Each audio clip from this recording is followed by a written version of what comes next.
Electronic rock, or simply electro rock, is a genre of music that blends the sounds and instruments of rock and roll with electronic instruments like synthesizers, samplers, and drum machines. Today, electro rock bands like Imagine Dragons, The Killers, Daft Punk, and Linkin Park are everywhere. But where did electro rock come from, and how did it become such an iconic part of the music landscape today? This is everything you need to know about electro rock. The story of electro rock is, like many things, the story of technology and convenience.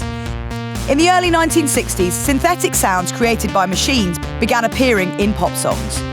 The Beatles famously used a mellotron, a keyboard-based synth, on 1967's Strawberry Fields Forever. And by the 1970s, synthesizers were commercially available. The machines began popping up everywhere. Brian Eno and Roxy Music used synths in their futuristic art rock take on glam rock.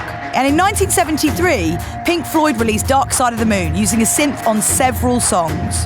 Then in 1979, while in the studio recording a punk album with his band Tubeway Army, Gary Newman discovered a mini Moog, which was a smaller version of the iconic Moog monophonic analog synthesizer. The band began incorporating the mini Moog in their music and released Our Friends Electric, a song about a robot prostitute from the future. The track hit #1 in the UK and went gold. At the same time, bands like Joy Division began incorporating electronic instruments, ushering in the era of post-punk. By the early 80s, synthesizers cost about as much as a guitar and could do so much more. They were easier to learn and didn't require a full band. This led to a wave of new electro rock bands like Depeche Mode, Devo, and New Order, founded by the surviving members of Joy Division, and a generation of European techno artists who grew up on the electro rock of the 80s, influencing techno house and EDM. In the 1990s and 2000s, electro rock groups like Nine Inch Nails, Panic! At the Disco, and LCD Soundsystem expanded the genre even further. What unites all these groups is a uniquely electro rock sound. The sound of electro rock, like all electronic music, is the sound of the future. Electro rock sound has been called things like atmospheric soundscapes, sounds without limitations of time or human ability, sounds that transcend melody, and sounds free from ego of instruments or musicians. But at its core, it still maintains the elements of rock and roll, with a heavy beat and a repetitive phrase structure. While rock and roll is an American creation, electro rock has its roots throughout Europe, especially Germany and the United Kingdom. The sound reflects the intersection of cultures and technology in the mid to late 20th century, united by the changing tide of popular music and the commercial availability of the synthesizer. Synthesizers can mimic other instruments, but they can also manipulate audio and create brand new sounds that can't be made by traditional instruments. They can loop endlessly, modulate, overlap tones, play with reverb and feedback in ways analog could never imagine.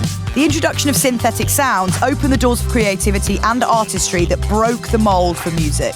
For decades, rock and roll icons like Paul McCartney, Mick Jagger, Eric Clapton, and even Neil Young incorporated electronic sounds into their rock albums.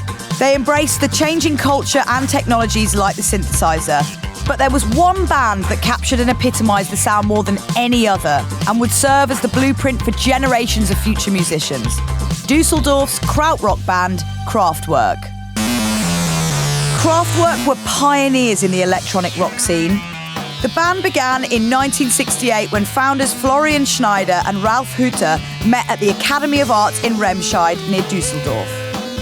They were both studying music and shared an interest in improvisation and avant-garde electronics. The choice of the name Kraftwerk bucked the trend of European bands using English names.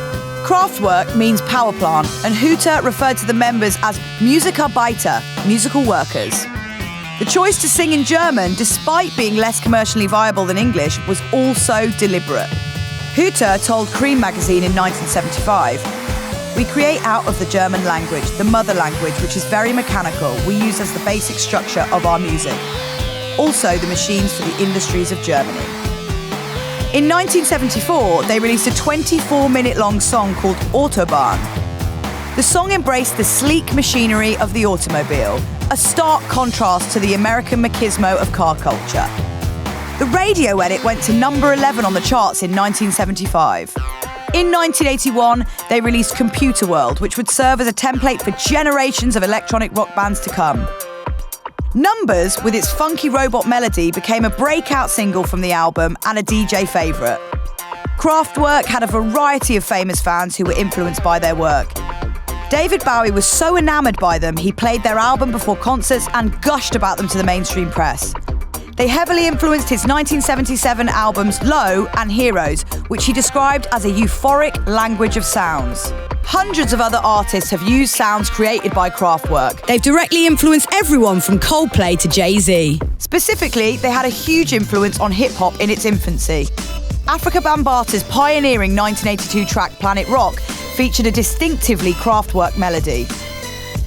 In 1998, Bambaata said, "I always was into Trans-Europa Express, and after Kraftwerk put Numbers out, I said, I wonder if I can combine the two to make something really funky with a hard bass and a beat." So we combined them. Prince, Parliament Funkadelic and other African-American artists from the 1980s were seduced by Kraftwerk's mechanical machine-made sounds. They were without a doubt one of the most influential electro rock groups of all time. They defined the genre, the aesthetic and the sound. But they couldn't have done any of it without the technology. The backbone of electronic music is the synthesizer. Put simply, a synthesizer is a machine that creates synthetic sounds. The history of man-made sounds can be traced back to the 19th century and the electromechanic piano, which used electromagnets to trigger sound. In 1905, German scientist Hermann von Helmholtz invented the sound synthesizer, which used overtones and filtering to create sounds. Electronic keyboards came about in the 1930s.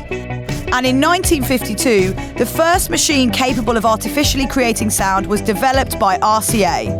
Then, in 1964, Robert Moog debuted the modular voltage-controlled synthesizer, which he named after himself. Throughout the 1970s, synthesizers began to be produced on an industrial scale and became more accessible to the masses. In 1980, the company Roland released the first fully programmable drum machine, the TR-808. But by 1983, they stopped production and 808s began showing up in second-hand shops and became affordable for young musicians. At the same time, computing became more widespread and personal studios began appearing. This led to the eventual explosion of virtual digital music we know today. Electro rock is all about the future. As technology advances more and more, artists will create new, funky sounds to play with. Subgenres like industrial rock, synth pop, and electro clash will continue to thrive, and new ones will pop up. In recent years, artists like futurist pop singer-songwriter Grimes have begun releasing songs that definitely fall into the electro rock category. An English indie rock band, the 1975, have embraced electro rock as part of their sound. Meanwhile, the song Heatwaves by electro rock band Glass Animals hit #1 in the Billboard charts in March of 2022, proving electro rock's popularity and staying power. Other contemporary electro rock bands like Rat-a-tat and 21 Pilots continue to find mainstream success and collaborate with artists from every genre imaginable, ensuring electro rock will live on and adapt with the times. And as more and more concerts take place in the metaverse, electro rock is ready to go virtual. The landscape will evolve with science, but the ethos of rock and roll will continue as the through line that connects past, present, and future. The information in this video came from these sources. Check them out to learn more.